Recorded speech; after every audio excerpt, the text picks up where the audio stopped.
الحمد لله الحمد لله نحمده ونستعينه ونؤمن به ونتوكل عليه ونعوذ بالله من شرور أنفسنا ومن سيئات أعمالنا من يهده الله فلا مضل له ومن يضلله فلا هادي له ونشهد أن لا إله إلا الله وحده لا شريك له ونشهد أن محمدا عبده ورسوله أرسله بالهدى ودين الحق ليظهره على الدين كله ولو كره المشركون صلى الله على نبينا محمد وعلى آله وأصحابه وبارك وسلم تسليما كثيرا كثيرا أما بعد فيا أيها الناس أوصيكم عباد الله ونفسي أولا بتقوى الله وقد قال الله تعالى يا أيها الذين آمنوا اتقوا الله حق تقاته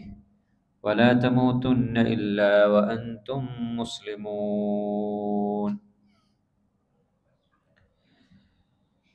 ഏറെ ബഹുമാനം നിറഞ്ഞ വിശ്വാസിനികളെ, അല്ലാഹു സുബ്ഹാനഹു വ തആല ജീവിതത്തിൻ്റെ എല്ലാ സമയങ്ങളിലും സൂക്ഷിച്ചുകൊണ്ട് തഖ്വയുള്ള ഒരു ജീവിതം നയിക്കണമേ എന്ന് എന്നോടും നിങ്ങളോടും വസിയത്ത് ചെയ്യുന്നു, ഓർമ്മപ്പെടുത്തുന്നു. അല്ലാഹു സുബ്ഹാനഹു വ തആല അവനെ തഖ്വ ചെയ്യുന്ന, വേണ്ട വിധത്തിൽ സൂക്ഷിച്ചു ജീവിക്കുന്ന സത്യവിശ്വാസികളിൽ നമ്മളെയൊക്കെ ഉൾപ്പെടുത്തി അനുഗ്രഹിക്കുമാറാകട്ടെ.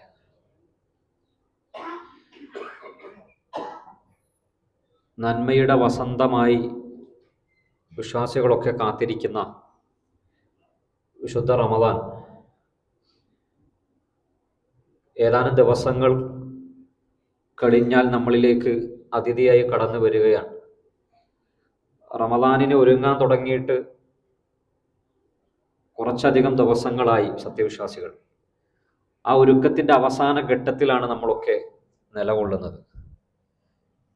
റമദാൻ വരുന്നു എന്ന് കേൾക്കുമ്പോൾ ഒരു മുഅ്മിനിന് മനസ്സിൽ സന്തോഷം ഉണ്ടാകും എന്നതുപോലെ തന്നെ അതിലൊരു നിമിഷം പോലും പാഴായി പോകരുത് എന്നതിനെക്കുറിച്ചുള്ള ഒരു ജാഗ്രതയും നമുക്ക് വേണം. റസൂൽ സല്ലല്ലാഹു അലൈഹി വസല്ലം റമദാൻ വരുമ്പോൾ സഹാബാക്കളോട് പറയാണ്, ഖദ് ജാഅക്കും ഷഹറുൻ മുബാറക്, നിങ്ങൾക്ക് മുബാറക്കായ ഒരു മാസം വരികയാണ്. മുബാറക്ക് എന്ന് പറഞ്ഞാൽ ഏറെ നന്മകളുള്ള, ഏത് ചെറിയ നന്മയും വലിയ പ്രതിഫലം ലഭിക്കുന്ന ഒരു മാസമാണ്. ആ മാസം പാഴായി പോവാതിരിക്കാൻ വേണ്ടിയാണ് സഹാബാക്കളോട് റസൂൽ സല്ലല്ലാഹു അലൈഹി വസല്ലം ഇത് പറയുന്നത്. ഈ മാസം അതിന്റെ പ്രത്യേകത പറഞ്ഞെടുത്ത് നമ്മൾ എന്നും കേൾക്കുന്ന ഹദീസാണ്, തുഫ്തഹു അബ്വാബുൽ ജന്ന, സ്വർഗത്തിലേക്കുള്ള വാതിലുകൾ തുറക്കപ്പെടും.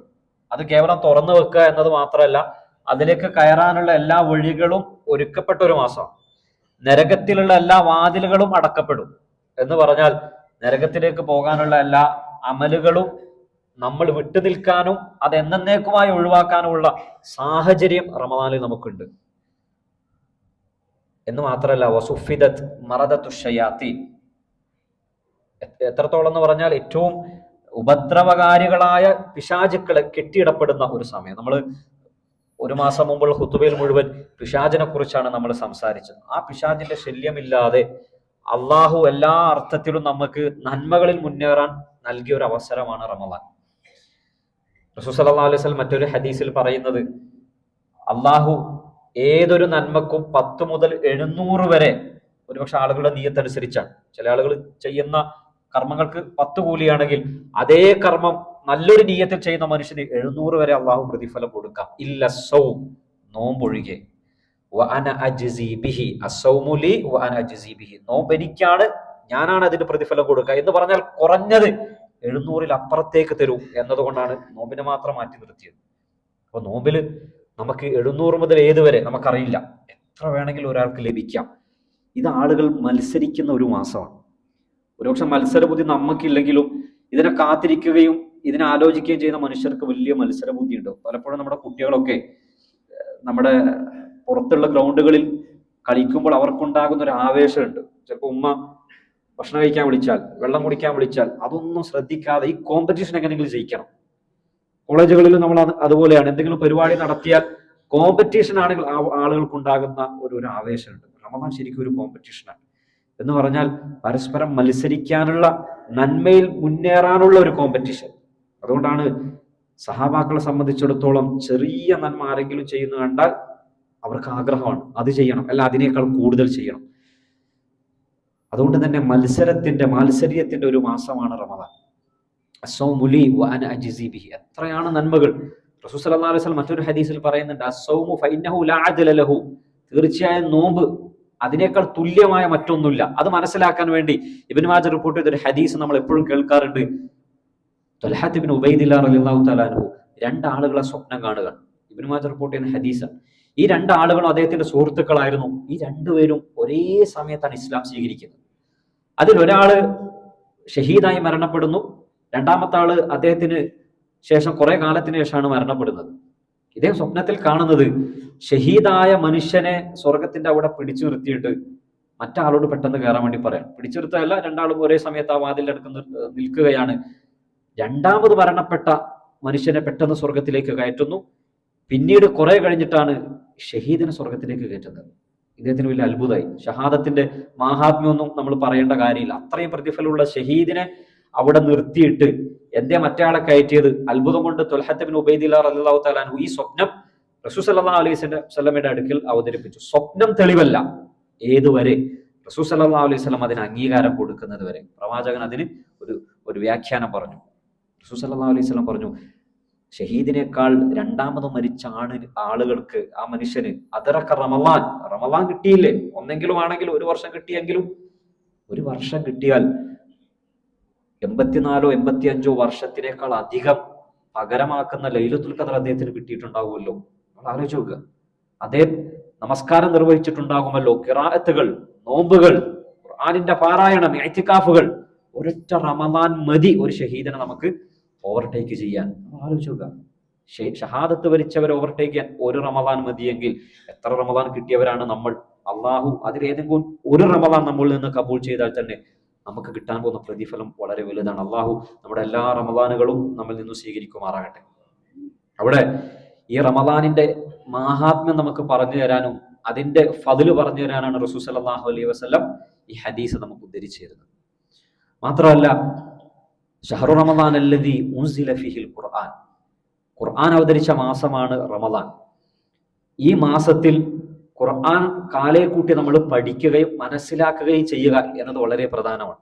സ്വാഭാവികമായിട്ട് നമ്മൾ ഖിറാഅത്തുകൾ ദീർഘമായി കേൾക്കാനുള്ള ഒരു സന്ദർഭമാണ് റമളാൻ.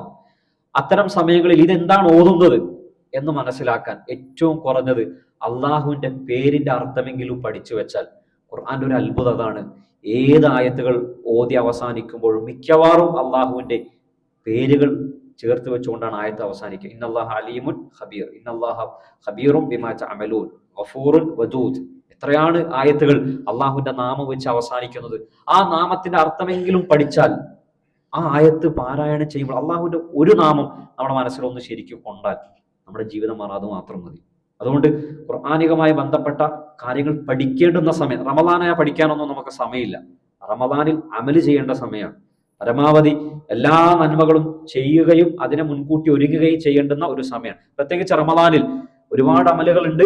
പകലിൽ നോമ്പാണെങ്കിൽ രാത്രി ഏറ്റവും പ്രധാനപ്പെട്ടത് നമസ്കാരമാണ്. അതിൽ ഖിയാമുൽ ലൈലാണ് അഥവാ തറാവീഹ് എന്ന് നമ്മൾ പറയുന്ന നമസ്കാരം. ഈ തറാവീഹിൽ പലപ്പോഴും ആളുകൾക്ക് പറ്റിപ്പോകുന്ന ഒരു അബദ്ധം എന്താന്ന് വെച്ചാൽ, നോമ്പ് മുറിക്കുന്ന സമയമാണ്, തിരക്കാണ്, സ്വാഭാവികമാണ്. പക്ഷേ തറാവീഹിനെ കണക്കൂട്ടിയിട്ടാണ് ആളുകൾ പള്ളിയിലേക്ക് പോവുക. അതുകൊണ്ട് തന്നെ പല ആളുകൾക്കും ഇശാ എന്ന് പറയുന്ന ഫർദ് ലഭിക്കാറില്ല. ഇത് വളരെ ഗൗരവമാണ്.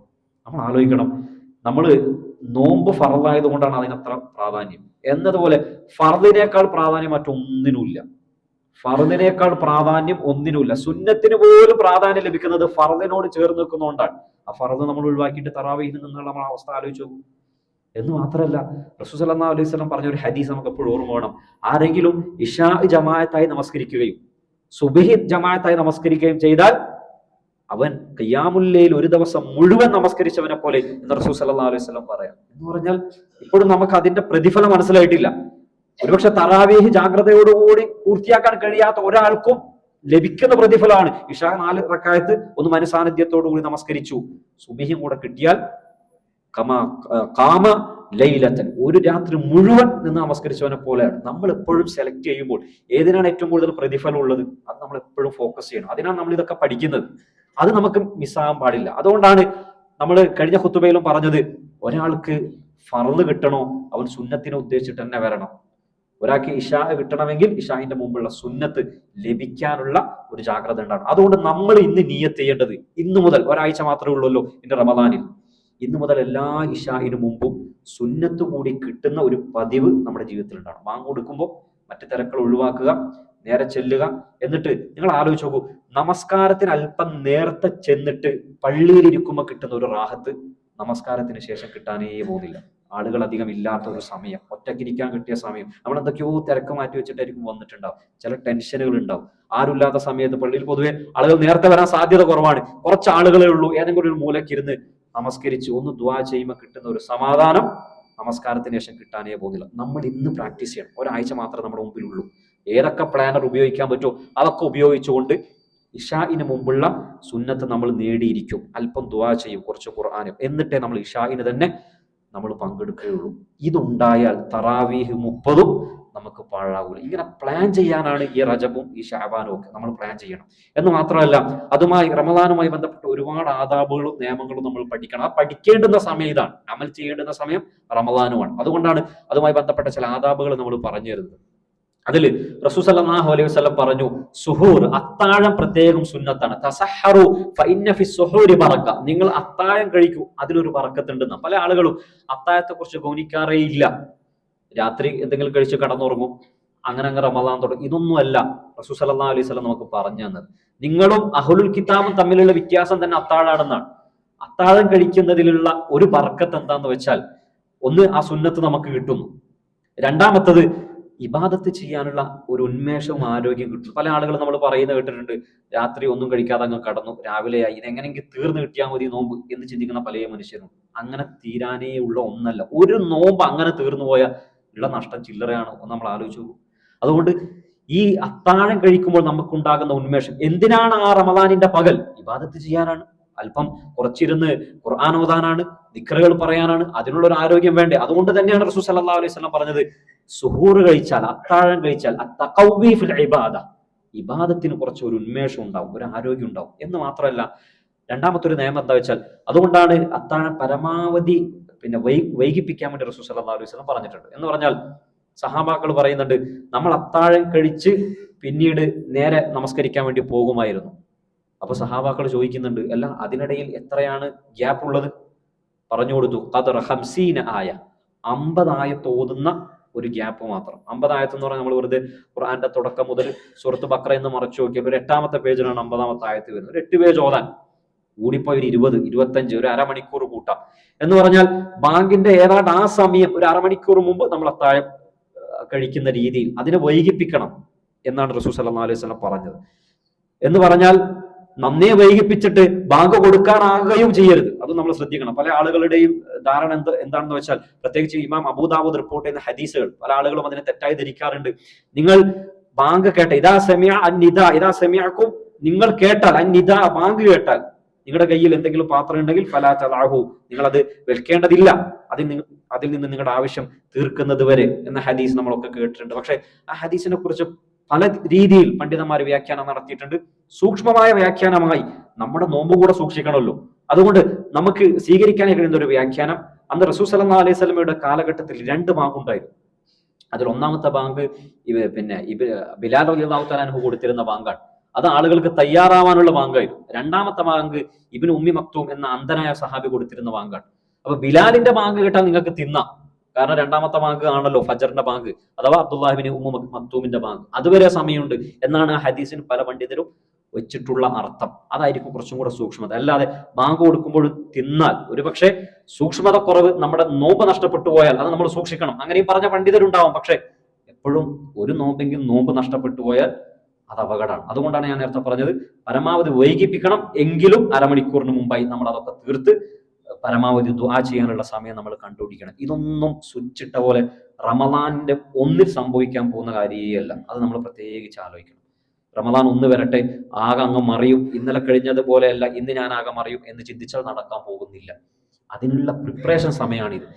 തഹജ്ജുദിന്റെ സമയത്ത് ഒരുങ്ങണമെങ്കിൽ ഇന്ന് തഹജ്ജുദ് കിട്ടിയോ നമ്മൾ നോക്കണം, നാളെ കിട്ടുമോ എന്ന് നോക്കണം, മറ്റന്നാൾ കിട്ടുമോ എന്ന് നോക്കണം, ദുആ ചെയ്യാനുള്ള സമയം കിട്ടുന്നുണ്ടോ എന്ന് നോക്കണം, ഇന്ന് വന്ന മിസ്റ്റേക്കുകൾ നാളെ തിരുത്തണം, മറ്റന്നാൾ തിരുത്തണം. റമദാൻ ഒന്നാകുമ്പോഴേക്ക് ഇതൊക്കെ തിരുത്തി ഏറ്റവും നല്ല രീതിയിൽ റമദാനിനെ നമ്മൾ പുൽകണം. പ്രിപ്പറേഷനുള്ള സമയമാണ്. എന്ന് മാത്രമല്ല, മറ്റൊന്ന് നോമ്പ് മുറിക്കുന്നതുമായി ബന്ധപ്പെട്ട, നോമ്പ് മുറിക്കുന്നത് ഏറ്റവും നേരത്തെ ആക്കണം എന്ന് റസൂൽ സല്ലല്ലാഹു അലൈഹി വസല്ലം പറഞ്ഞിട്ടുണ്ട്. വലാ യസാലുന്നാസു ബിൽ ഖൈർ, ജനങ്ങൾ നന്മയിലാണ്. മഅജ്ജിലു ഫിൽ ഫിത്ര, പെട്ടെന്ന് നോമ്പ് മുറിക്കുന്ന കാലത്തോളം. എന്ന് പറഞ്ഞാൽ ബാങ്ക് കൊടുത്തു എന്നറിഞ്ഞാൽ, ബാങ്ക് കൊടുക്കുന്നത് സമയമായി എന്നതിലൊരു സൂചനയാണ്. സമയമായി എന്ന് ബോധ്യം ഉണ്ടെങ്കിൽ പിന്നെ നമ്മൾ താമസിപ്പിക്കാൻ പാടില്ല. പിന്നെ നമ്മൾ പെട്ടെന്ന് നോമ്പ് മുറിക്കുകയാണ് വേണ്ടത്. അത് പക്ഷേ ബാങ്ക് കൊടുക്കാത്ത സമയം, നമ്മൾ യാത്രയിലായിരിക്കാം, അധികം പള്ളിയില്ലാത്ത സന്ദർഭങ്ങളായിരിക്കാം. അങ്ങനെയുള്ള സന്ദർഭത്തിൽ സൂര്യൻ അസ്തമിച്ചു എന്ന് നമുക്ക് ബോധ്യപ്പെട്ടാൽ ഉടൻ, പണ്ടുകാലത്ത് അതാണ്, ഇന്നും നമുക്ക് അറിവുള്ളവർക്ക് അത് സ്വീകരിക്കാവുന്നതാണ്, ഉടനെ നമ്മൾ ചെയ്യേണ്ടത് നോമ്പ് മുറിക്കുക എന്നതാണ്. നോമ്പ് മുറിക്കുമ്പോൾ റസൂൽ സല്ലല്ലാഹു അലൈഹി വസല്ലം പറഞ്ഞു തന്ന പ്രാർത്ഥനകളിൽ നമ്മൾ എപ്പോഴും പഠിച്ചിട്ടുള്ള പ്രാർത്ഥനകളുണ്ട്, സുന്നത്തായിട്ടുള്ള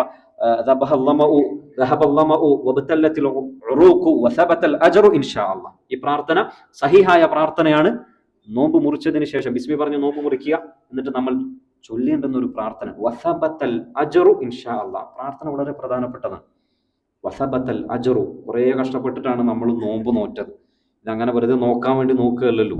വസബത്തൽ അജർ, ആ പ്രതിഫലം ഉറക്കട്ടെ, അത് കിട്ടട്ടെ, നാളെ കാണട്ടെ എങ്കിലാണല്ലോ ഈ ഷഹീദിനെയൊക്കെ കവച്ചു വെക്കാൻ കഴിയുന്ന പ്രതിഫലം നമ്മൾ ആഗ്രഹിക്കുന്നത്. ഇത് കിട്ടിയാലാണല്ലോ, അത് കിട്ടണം എന്ന് ദുആ ചെയ്യാൻ വേണ്ടിയാണ് റസൂൽ സല്ലല്ലാഹു അലൈഹി വസല്ലം പറഞ്ഞത്. എന്ന് മാത്രമല്ല, ആ സമയം പല ആളുകളും പല തിരക്കിലാണ്. എല്ലാവരുടെയും ഇഫ്താർ ഉണ്ട്. ഇന്ന് സ്കൂളിന്റെ ഇഫ്താറാണ്, നാളെ കോളേജിൻ്റെതാണ്, മറ്റന്നാൾ കമ്പനിയുടേതാണ്.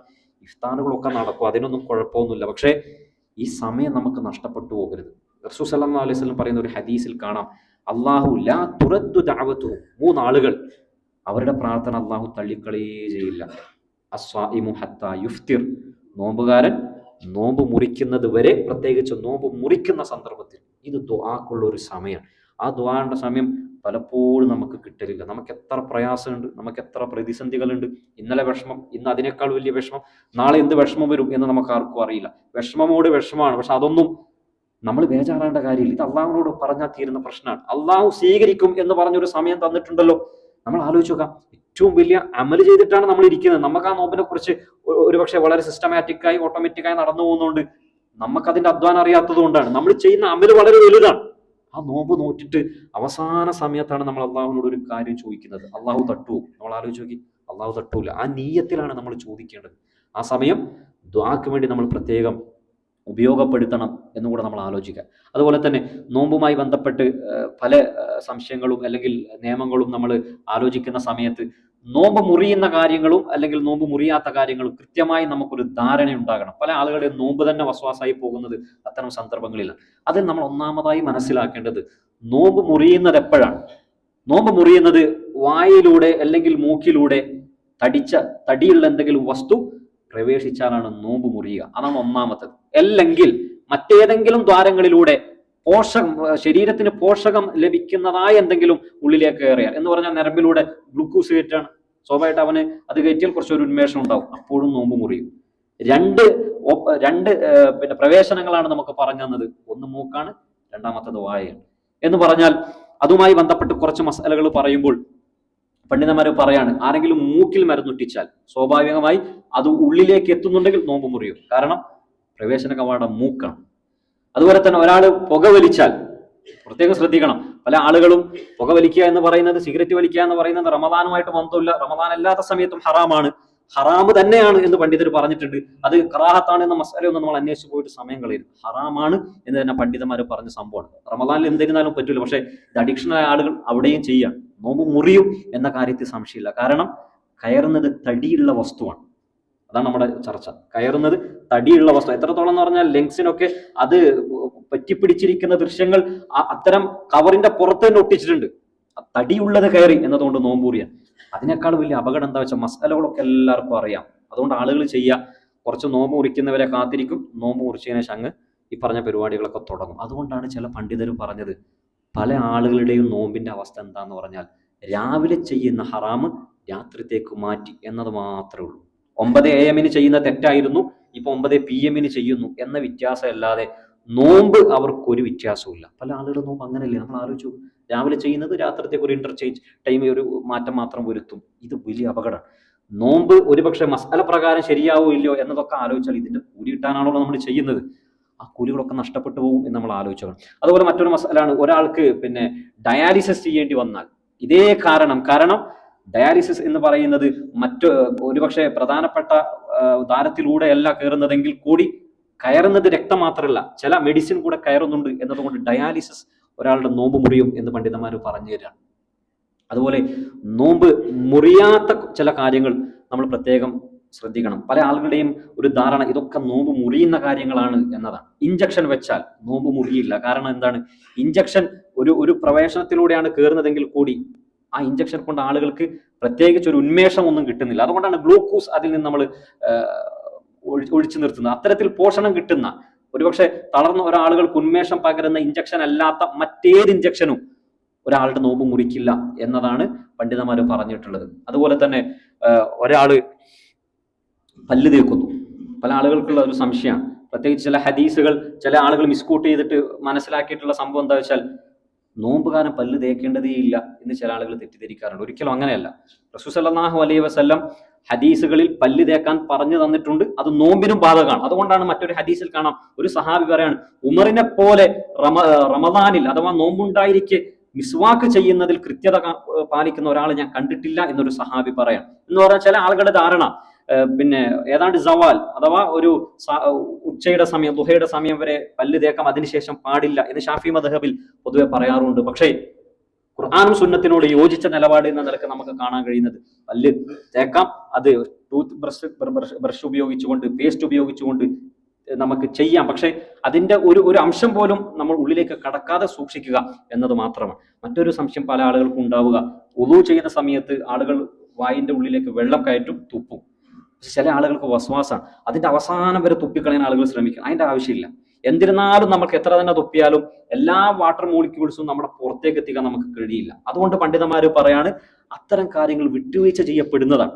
ആളുകൾക്ക് വസ്വാസം ഉണ്ടാകാൻ സാധ്യതയുള്ള എല്ലാ കാര്യങ്ങളും ഇസ്ലാം അതൊക്കെ അനുവദിച്ചിട്ടുണ്ട്. എന്ന് മാത്രമല്ല, നമ്മൾ അത്താഴം കഴിച്ചു കഴിഞ്ഞു, ചില ആളുകൾക്ക് പല്ല് തേച്ചു എല്ലാം കഴിഞ്ഞാലും എന്തെങ്കിലും അറിയാതെ എന്തെങ്കിലുമൊക്കെ പിന്നെയും ഉള്ളിലേക്ക് കടക്കുന്ന അനുഭവം ഉണ്ടാവും. അതും അള്ളാഹു പൊറത്തു തരുന്ന കാറ്റഗറിയിലാണ് പണ്ഡിതന്മാർ എണ്ണീട്ടുള്ളത്. കാരണം നമ്മൾ ചെയ്യേണ്ടതൊക്കെ ചെയ്തിട്ടുണ്ട്, അത്താഴം കഴിച്ചിട്ടുണ്ട്, ബ്രഷ് ചെയ്തിട്ടുണ്ട്, പക്ഷെ പെട്ടെന്ന് എന്തോ ഉള്ളിലേക്ക് കടന്നുപോയി എങ്കിൽ അതിൽ തെറ്റില്ല, അത് ഖളാ വീട്ടേണ്ടി വരും എന്ന് നമ്മൾ ആശങ്കിക്കേണ്ടതില്ല. അതുപോലെ തന്നെ മറ്റൊരു സംഭവമാണ്, ചില ആളുകൾക്ക് വലിയ സംശയം, ഉമിനീര് വിഴുങ്ങിയാൽ നോമ്പ് മുറിയോ? ഒരിക്കലും മുറിയില്ല. എന്ന് മാത്രമല്ല, കഫത്തിനെ കുറിച്ച് പോലും പണ്ഡിതന്മാർ പറഞ്ഞിട്ടുള്ളത് കഫം ഒരിക്കലും വിഴുങ്ങാനുള്ള ഒന്നല്ല. കാരണം അതിന്റെ ചില മെഡിക്കൽ ടേംസ് ഉപയോഗിച്ച് പറഞ്ഞാൽ തന്നെ അതുണ്ടാക്കുന്ന ദോഷങ്ങളുണ്ട്. അതുകൊണ്ട് നമ്മൾ ചെയ്യേണ്ടത് തുപ്പിക്കളയാണ്. പക്ഷേ ഏതെങ്കിലും ഒരു അവസ്ഥയിൽ ചില ആളുകളെ കാണാം, കാർക്കിച്ച് ഇല്ലാത്തത് പോലും പുറത്തേക്കെടുത്ത് സമയം കളയുന്നത് കാണാം. അതിൻ്റെ ഒരു ആവശ്യമില്ല. ഒരാൾക്ക് വന്നു, അതങ്ങനെ ഉള്ളിപ്പോയാൽ നോമ്പ് മുറിയില്ല. എന്ന് മാത്രമല്ല, ചർച്ച ചെയ്യപ്പെട്ടിട്ടുള്ളത് വായിലേക്ക് വന്നു, അത് വിഴുങ്ങിയാൽ നോമ്പ് മുറിയോ എന്നതേ ചർച്ച തന്നെ ഉള്ളൂ. അതിൽ തന്നെ മുറിയില്ല എന്ന് പറഞ്ഞ പണ്ഡിതനാണ് കൂടുതലുള്ളത്. ഇതൊക്കെ നമ്മൾ ആലോചിക്കുമ്പോൾ തുപ്പിക്കളയാണ് വേണ്ടത്. അബദ്ധവശാൽ ഒരാളുടെ കഫം ഇറങ്ങിപ്പോയാൽ അത് വസ്വാസാകേണ്ടതില്ല എന്നതിന് വേണ്ടിയാണ് ആ മസല കൂടി ഞാൻ പറഞ്ഞു തന്നത്. മാത്രമല്ല, റമദാനിൽ ചില ആളുകൾ കുളിക്കാതിരിക്കുന്നതൊക്കെ കാണാം. ഇതൊക്കെ സ്വാഭാവികമായി എല്ലാ റമദാനിലും ചോദിക്കുന്ന ചോദ്യങ്ങളായതുകൊണ്ടാണ്. കുളിച്ചാൽ ഉന്മേഷം കിട്ടിയാൽ അത് പാടില്ലാത്തതാണ് എന്ന് റമദാനെ സംബന്ധിച്ച് നമ്മൾ മനസ്സിലാക്കിയത്. അതുകൊണ്ടാണ് ചില പണ്ഡിതർ മുങ്ങിക്കുളിക്കുക പോലും പറ്റും, പക്ഷെ എന്ത് ചെയ്യണം, ഒരു വെള്ളം പോലും ഉള്ളിലേക്ക് കയറില്ല എന്ന ഒരു ഉറപ്പ് വേണം. അത് ഒരുപക്ഷെ എല്ലാവർക്കും കഴിഞ്ഞുകൊള്ളണമെന്നില്ല. എന്ന് വെച്ചാൽ നമ്മളെ സംബന്ധിച്ചിടത്തോളം റമദാനിൽ ഉന്മേഷം കിട്ടുന്നത് എന്തും നമുക്ക് ചെയ്യാം. നമ്മൾ ഏറ്റവും ചൂടുള്ള ഒരു കാലമാണ്, പക്ഷെ ഏറ്റവും AC ഉള്ള ഒരു പള്ളിയിൽ പോയി ഒരാളെ നമസ്കരിച്ചു എന്നത് തെറ്റല്ലല്ലോ. നമ്മൾ പരമാവധി എത്രത്തോളം നമുക്ക്, അതുകൊണ്ടാണ് നമ്മൾ തസഹൂറിനെ പറ്റി പറഞ്ഞത്. സുഹൂർ കഴിക്കുന്നു എന്തിന്? ഇബാദത്തിന് ഉന്മേഷം ഉണ്ടാകാൻ. മറ്റു വഴികൾ സ്വീകരിക്കുന്നു എന്തിന്? ഇബാദത്തിൽ ഉന്മേഷം ഉണ്ടാകാൻ. എത്രത്തോളം ചില പണ്ഡിതർ പറഞ്ഞത്, ഇനി റമദാൻ ദൈർഘ്യം കുറഞ്ഞ രാത്രി പകലുകൾ, റമദാനിന്റെ ഡ്യൂറേഷൻ കുറഞ്ഞ രാജ്യത്തേക്ക് ഒരാൾക്ക് സഞ്ചരിക്കാൻ പറ്റും, അതും പറ്റുമെന്നാണ്.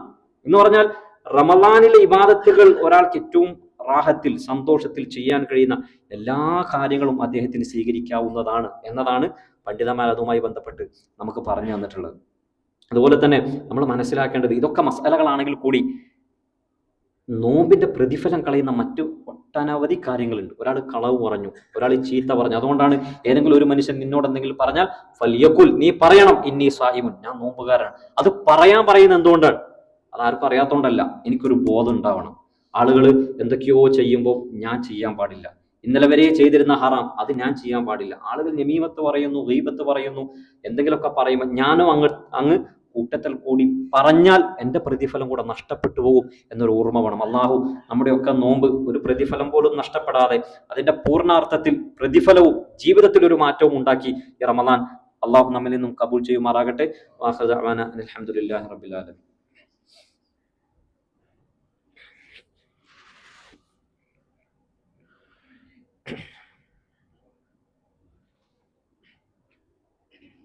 الحمد لله الواحد الأحد الذي لم يلد ولم يولد ولم يكن له كفوا أحد. صلى الله على نبينا محمد وعلى آله وأصحابه الأبرار.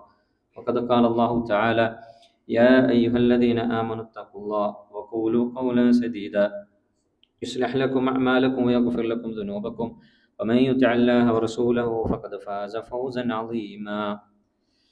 അല്ലാഹു സുബ്ഹാനഹു വ തആല ജീവിതത്തിൻ്റെ എല്ലാ നിമിഷങ്ങളിലും സൂക്ഷിക്കണമെന്ന് ഒരിക്കൽ കൂടി ഓർമ്മപ്പെടുത്തുകയാണ്, വസിയത്ത് ചെയ്യുകയാണ്. റസൂൽ സല്ലല്ലാഹു അലൈഹി വസല്ലം നോമ്പിനെ സംബന്ധിച്ച് പറഞ്ഞപ്പോൾ അള്ളാഹു പറയുന്ന ഒരു സംഭവം റസൂൽ സല്ലല്ലാഹു അലൈഹി വസല്ലം കൂട്ടിയാണ്. ആളുകൾ നോമ്പിൽ തിന്മ ഉപേക്ഷിച്ചിട്ടില്ല എങ്കിൽ, അതിൽ പല തിന്മകളും പറയുന്നുണ്ട്, അവൻ്റെ വിശപ്പ് കൊണ്ടോ അവൻ്റെ ദാഹം കൊണ്ടോ അള്ളാഹുവിനൊരു നേട്ടമില്ല, നഷ്ടം നമുക്ക് മാത്രമാണ്. ഇത് നമ്മൾ എന്നും മനസ്സിൽ റമദാനിൽ എന്നും ഉണ്ടായിരിക്കേണ്ടുന്ന ഒരു ചിന്തയാണ്. നമ്മൾ കുറച്ചൊക്കെ അധ്വാനിക്കുന്നുണ്ട്, നമ്മൾ കുറച്ചൊക്കെ മെനക്കെടുന്നുണ്ട്. ആ മെനക്കേടിന് എന്തെങ്കിലുമൊക്കെ റിസൾട്ട് ഉണ്ടാകണം എന്ന നല്ലൊരു ഉദ്ദേശം നമുക്ക് എപ്പോഴും വേണം. നമ്മളുടെ കാര്യങ്ങൾ എപ്പോഴാണ് പെർഫെക്റ്റ് ആകുന്നത്? അതാണ് ഞാൻ നേരത്തെ പറഞ്ഞത്, നമ്മൾ അതിനുവേണ്ടി തയ്യാറാവണം. നമ്മൾ എന്തെങ്കിലുമൊക്കെ ഒരു ഹറാമ് ചെയ്യുന്നുണ്ടെങ്കിൽ എല്ലാ ഹറാമും ഇന്ന് നമ്മൾ ക്ലോസ് ചെയ്യാൻ മാത്രമല്ല തൗബ ചെയ്ത് ഒരിക്കലും മടങ്ങൂല എന്ന ഹൃദയശുദ്ധിയോടെ മാത്രം നമ്മൾ റമദാനിലേക്ക് കയറണം. തൗബ ചെയ്യാൻ നമുക്ക് സമയമുണ്ട്. റമദാൻ തൗബയുടെ മാസമാണ്. പക്ഷെ അത് എന്തിനാ തൗബ എന്ന് കൂടെ നമ്മൾ ആലോചിക്കണം. റമദാനിന് മുമ്പ് ചെയ്ത തൗബയുണ്ടല്ലോ, അത് വീണ്ടും സ്വീകരിക്കണേ എന്ന് പറയാനുള്ള മാസമാണ്. പല ആളുകളും ഇന്നും ഇന്നലെയൊക്കെ ചെയ്ത അതേ തെറ്റോടുകൂടി റമദാനിലേക്ക് കയറിയാൽ റമദാൻ മുഴുവൻ അതിനെ ബാധിക്കും എന്ന പണ്ഡിതർ പറയുന്നു. ഒരേ തെറ്റ്, ഒരേ ഹറാമ്, ഒരേ ആലസ്യം, ഒരേ മടി, റമദാൻ ഒന്നങ്ങ് തുടങ്ങി അതേ അവസ്ഥയിലാണെങ്കിൽ റമദാൻ 30 വരെ അത് ബാധിക്കുന്ന എന്ന് പറഞ്ഞാൽ റമദാനിൽ ഒരുങ്ങാനുള്ള സമയമല്ല. ഒരുങ്ങണം, തൗബ ചെയ്യണം, ഇസ്തിഗ്ഫാർ ചെയ്യണം. പരമാവധി എവിടെയെങ്കിലൊക്കെ ഒറ്റയ്ക്കിരുന്ന് നമ്മൾ ചെയ്തു പോയ തെറ്റുകളെ കുറിച്ച് ഓർക്കണം. എല്ലാ സാമ്പത്തികമായ ഹറാമുകളുണ്ടെങ്കിൽ അതിൽ നിന്ന് വിട്ടു നിൽക്കണം. നന്മ എന്തൊക്കെ വർദ്ധിപ്പിച്ചു കൊണ്ടുവരാൻ കഴിയുമോ? ഒരിക്കലും ഒരു ദിവസം പെട്ടെന്ന് നന്മ ചെയ്ത് നമുക്ക് ഉഷാറാൻ കഴിയില്ല. അല്പമായി ചെയ്ത് കൊണ്ടുവന്ന് റമദാനിൽ എന്തൊക്കെ ചെയ്യണമെന്ന കൃത്യമായ പ്ലാന് എനിക്കുണ്ടാകണം, നിങ്ങൾക്കുണ്ടാകണം. റമദാൻ പാഴാകി പോകരുത്. അള്ളാഹു നമ്മുടെയൊക്കെ റമദാൻ എല്ലാ അർത്ഥത്തിലും സ്വീകരിക്കുമാറാകട്ടെ. നമ്മൾ ചെയ്തു പോയ ചെറുതും വലുതുമായ എല്ലാ പാപങ്ങളും അള്ളാഹു വിട്ടുകൊടുത്തു മാപ്പാക്കി തരുമാറാകട്ടെ. ഒരു കാര്യം പ്രത്യേകം ഓർമ്മിപ്പിക്കാനുള്ളത്, ഈ വരുന്ന ഞായറാഴ്ച ഈ പള്ളിയിൽ വെച്ച് തന്നെ ഖുർആൻ പ്രഭാഷണം അംജദ് എടവണ്ണ നടത്തുന്നതായിരിക്കും. ഖുർആനുമായി ബന്ധപ്പെട്ട ഒരുപാട് പാഠങ്ങൾ, പ്രത്യേകിച്ച് റമദാനാണ്, അത്തരം സദസ്സുകൾ നമ്മൾ നഷ്ടപ്പെടുത്തരുത്. കൃത്യം വൈകുന്നേരം 3 മണിക്കാണ് ഈ ഞായറാഴ്ച പരിപാടി നടക്കുന്നത്. നിങ്ങൾ കഴിയുന്ന ആളുകളൊക്കെ പങ്കെടുക്കണം എന്ന് ഓർമ്മിപ്പിക്കുകയാണ്. അള്ളാഹു നമ്മുടെ എല്ലാ ഇബാദത്തുകളും സ്വീകരിക്കുമാറാകട്ടെ. അള്ളാഹു നമ്മളിൽ നിന്ന് ഏത് ചെറിയ അമലുകളാണെങ്കിലും അതിനെത്ര പോരായ്മകൾ ഉണ്ടെങ്കിലും അതൊക്കെ പരിഹരിച്ച് നമ്മളിൽ നിന്നും സ്വീകരിക്കുമാറാകട്ടെ. നമ്മളിൽ രോഗങ്ങൾ കൊണ്ട്, കടങ്ങൾ കൊണ്ട് പ്രയാസപ്പെടുന്ന എല്ലാവരുടെയും പ്രയാസം അള്ളാഹു നീക്കി കൊടുക്കുമാറാകട്ടെ. നമ്മളിൽ നിന്ന് മരണപ്പെട്ടു പോയ മാതാപിതാക്കൾ, നമ്മുടെ വേണ്ടപ്പെട്ടവർ, അവരുടെയൊക്കെ പരലോക ജീവിതം അള്ളാഹു എളുപ്പമാക്കി കൊടുക്കുമാറാകട്ടെ. അള്ളാഹു നമ്മുടെ അമലുകളിൽ എല്ലാവിധ റിയാകളും മാറ്റി ഇഖ്ലാസോടുകൂടി അമൽ ചെയ്യാനുള്ള തൗഫീഖ് നൽകി അനുഗ്രഹിക്കട്ടെ. എല്ലാ നന്മകൾ അറിയാനും പഠിക്കാനും കൂടുതൽ ജീവിതത്തിൽ പകർത്താനും മറ്റുള്ളവർക്ക് കൂടി മാർഗദർശനം നൽകാൻ കഴിയുന്ന തൗഫീഖ് അള്ളാഹു നമുക്ക് നൽകി അനുഗ്രഹിക്കട്ടെ. ഈമാനോടുകൂടി ജീവിച്ച് ഈമാനോടുകൂടി മരിച്ച് നാളെ ജന്നാത്തുൽ ഫിർദൗസിൽ ഒരുമിച്ച് കൂടാൻ അള്ളാഹു നമുക്കൊക്കെ തൗഫീഖ് നൽകി അനുഗ്രഹിക്കുമാറാകട്ടെ. അല്ലാഹു മഗ്ഫിർ ലിൽ മുഅ്മിനീന വൽ മുഅ്മിനാത്ത് വൽ മുസ്ലിമീന വൽ മുസ്ലിമാത്ത് വൽ അഹ്യാഇ മിൻഹും വൽ അംവാത്ത് ഇന്നക മുജീബു ദഅവാതി വഖാദിൽ ഹാജാത്ത്. റബ്ബനാ ആതിനാ ഫിദ് ദുനിയ ഹസന വഫിൽ ആഖിറതി ഹസനതൻ വഖിനാ അദാബന്നാർ. إن الله يأمركم بالعدل والإحسان وإيتاء ذي القربى وينهى عن الفحشاء والمنكر والبغي يعظكم لعلكم تذكرون ولذكر الله أكبر والله يعلم